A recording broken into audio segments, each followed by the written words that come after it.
We are just in the middle of our training, 4 days of training, so we had a similar block last year. Yeah, we've just been trialling some new sails and similar crew as well.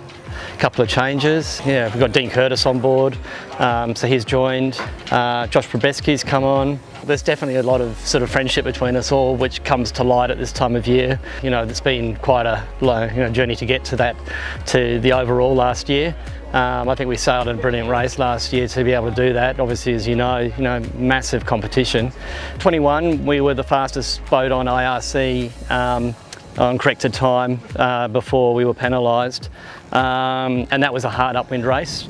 The next year was a downwind race, and you could see the result there. It was obviously both races extremely close. So we know the versatility of the boat. Looking around the fleet, Cairo certainly could be, another boat very similar in size, 52-footer, similar rating. So we'll be contesting with them the whole way.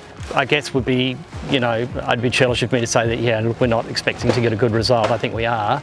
We've done every single thing that you can do to get a good result. Sails, boat setup, crew, epic crew. It's fantastic, the guys that I've got on board. And the platform underneath us with this, this boat. It's a pretty special boat. So, I don't know. Hopefully we're going to feature.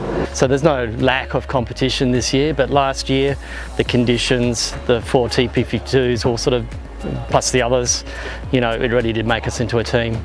Yeah, look, the deck hardware is probably the same as last year's, but we have done a few things to the boat, particularly the rig. You can probably see the runners are now no longer at the masthead, they're down about 800. But yeah, we've definitely been, training with our quad setup.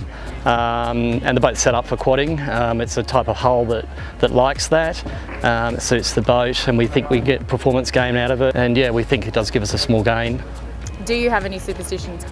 Superstitions on race day. Look, I'm always a banana guy. I find them quite distracting. Any secret weapons this year? Secret weapons. Well, I would say that the gain maybe with the rig for us is something that we probably didn't go and talk to the whole dock around before we did it. Yeah, dear Santa, what will the forecast be? Look, reaching and running for us is so we want to see northerly wind.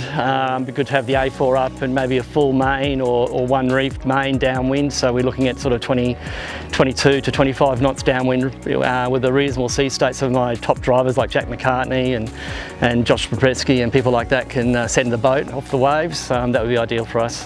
What is one thing that you can't do the Hobart without? So when you wake up on Hobart Day and you're like, I can't do it without something.